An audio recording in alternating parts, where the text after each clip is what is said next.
Hello students, in today's lecture we will discuss one more important name reaction, Williamson synthesis reaction. This is the important reaction of ether formation and this is also the lab method to prepare the ether. In this reaction, alkyl halide react with sodium alkoxide. This is alkyl halide, general formula of alkyl halide, react with the sodium alkoxide and form ether, ROR. We know the general formula of ether is ROR and there is a removal of the NaX as the side product, sodium halide. This is the general reaction of the Williamson synthesis. This is general reaction. By this method, we can prepare symmetrical as well as unsymmetrical ether both. What is symmetrical and unsymmetrical ether? Symmetrical ethers are those in which alkyl group which is attached to the ether group are identical. These two groups are identical. This is called symmetrical ether. Symmetrical ether. And if these groups are different, means one group is R and another is R dash, then this is called unsymmetrical ether.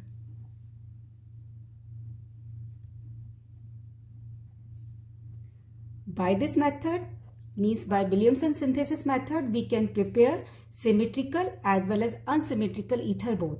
If we want to prepare symmetrical, then we will take both R group same, means R of the alkyl halide and R of the sodium alkoxide must be same if we want to prepare symmetrical alkene. But if we want to prepare unsymmetrical ether, then these two R must be different, like this, Rx plus NaOR dash. Okay, here I am considering two different alkyl groups. One is R and another is R dash. Then it will form ROR dash. This is unsymmetrical ether by the removal of the sodium halide. Unsymmetrical ether. Actually, this is SN2 mechanism reaction, and I have already discussed in my previous video what is the mechanism of SN2 and what are the favorable conditions for the SN2 mechanism. In this reaction, as we know, Rx bond is polar because of the high electronegativity of X. So, partial negative charge develop on halogen atom and partial positive charge develop on the alkyl group. And what happened in RONA? R-ONA. This bond is more polar between the Na and O. So, there is positive charge on Na and negative charge on the O. This alkoxide group act as nucleophile here. Okay, and this nucleophile will attack on alkyl group and will form ROR dash. And NaX, Na positive and X negative react and form NaX as a side product. Now we will discuss that different types of unsymmetrical ether cases. That means in different types of unsymmetrical ether, which type of alkyl halide and which type of sodium alkoxide group will be taken to form the particular ether. Now first case we are considering here is methyl tertiary butyl ether. Means in this type of unsymmetrical ether there is a one primary group and second is tertiary group.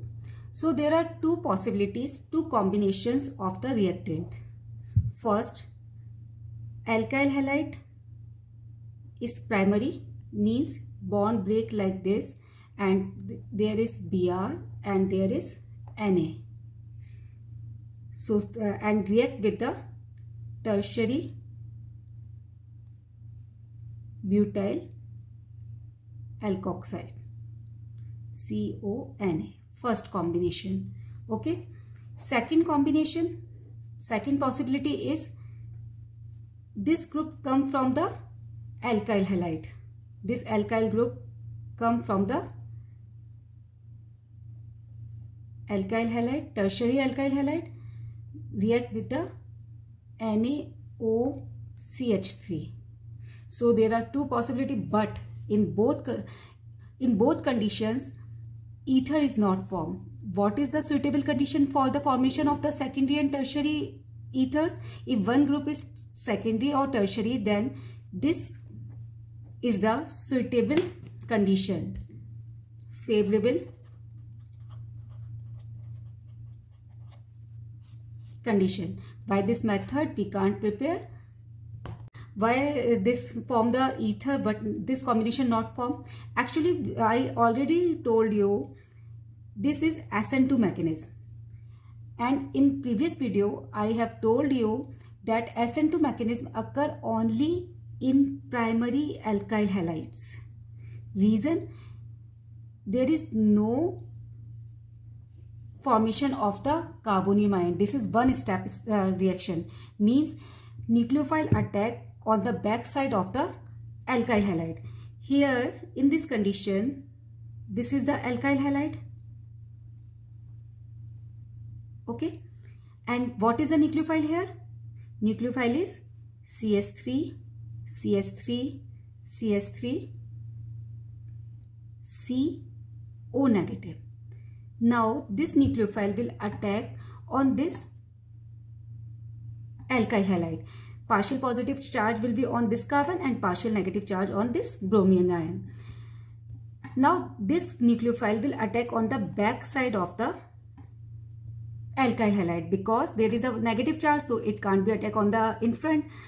It will attack from the back side and form the transition state, and this bond will break and form ether CS3O C CS3 CS3 CS3. So this type of ether is easily formed by this combination. Now discuss the second case. What happened in the second case?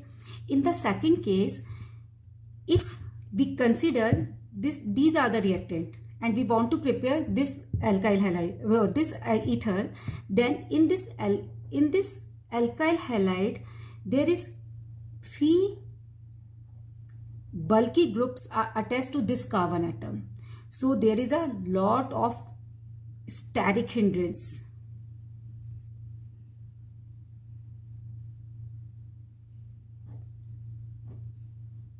And because of steric hindrance, this nucleophile can't attack on this carbon like this, CS3, CS3, CS3, CX. Here is negative charge, so nucleophile can't be attacked. CS3O negative is our nucleophile. This nucleophile can't be attacked from this side because there is X negative, and can't be attacked on the back side because there is 3 bulky group. So in this condition there is no formation of the ether. Then what will be the product here?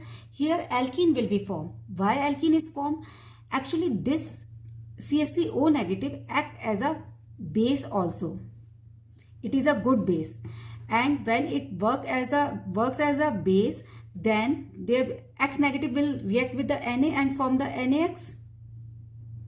Okay, and when it will work as a base, then one H ion will be removed from any alkyl group and form CS3OH, and alkene will be formed CS3 C CS3 double bond CH2. So there is the major product is alkene. Okay, not ether. So if we take tertiary alkyl halide with the sodium alkoxide, then we will get alkene, not ether.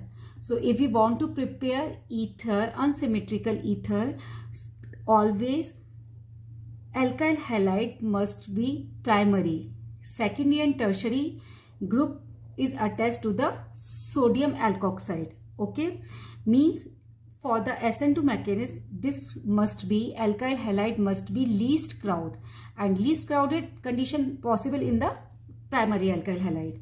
So this is the first case. Now we will discuss the second case. I am considering one group is aromatic. This is phenyl methyl ether. So again there are two possibilities. One possibility is this group comes from the aryl halide and this groups come from the sodium alkoxide. And second conditions, this groups come from the alkyl halide and this group come from the sodium alkoxide. Now in two possibilities, only one is favorable. Which one is favorable? This one, second one. This one is favorable here. I will tell you why this one is favorable. Actually, we know in the aromatic ring there is a resonance. Because of the resonance, there will be the partial double bond character developed between the carbon and halogen atom. So it will be difficult to break the bond between them. So SN2 mechanism will not be favorable in this case. But in this case, bond will be break between not C and O, between O and Na. So it will be easily break. We will get nucleophile easily, and this nucleophile can attack on this methyl ion easily. Okay, and we will get our product like CS3O and phenyl ring, this one. Okay, this is our ether we will get from this condition. So if there is one aromatic ring in the ether, then always take primary group, alkyl group as a halide, and aromatic ring to the attached to the sodium alkoxide group. So this is the second case. Now considering the third case. Now considering third case, if one group is alkyl group and secondary is vinyl group, then in this condition again two possibilities, again two routes. If one is, if this comes from the alkyl halide or this comes from the alkyl halide, which one is favorable? And second should be CH2 double bond CHONA here, and here CH3ONA. Which one will be favorable? In this condition, this one again will be favorable. Reason why this will be favorable? This is primary alkyl halide. So primary alkyl halide easily show the SN2 mechanism. First reason. And second reason, in the vinyl halide there is a resonance. Okay, and because of resonance again there will be the double bond character developed between the C and X. So this bond will not be easily break. So will not show the Williamson synthesis reaction. So from the above discussion, it is clear that in Williamson synthesis, this R group must not be aromatic, must not be either secondary or tertiary like this, and must not be vinylic.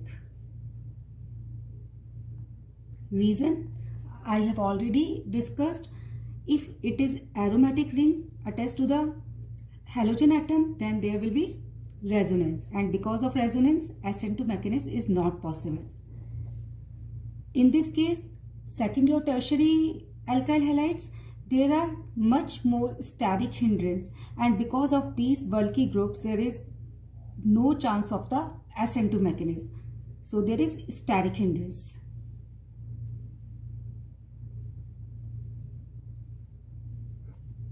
Now come to the third case. Again in the vinylic group there is resonance. If there is X, then again there is resonance between the lone pair of halogen atom and the double bond of the vinyl group, and because of resonance there is again no chance of the SN2 mechanism, resonance. So because of these three reasons, because of these two reasons, resonance, steric hindrance, these aromatic halides, secondary or tertiary halides and vinylic halides not show the Williamson synthesis.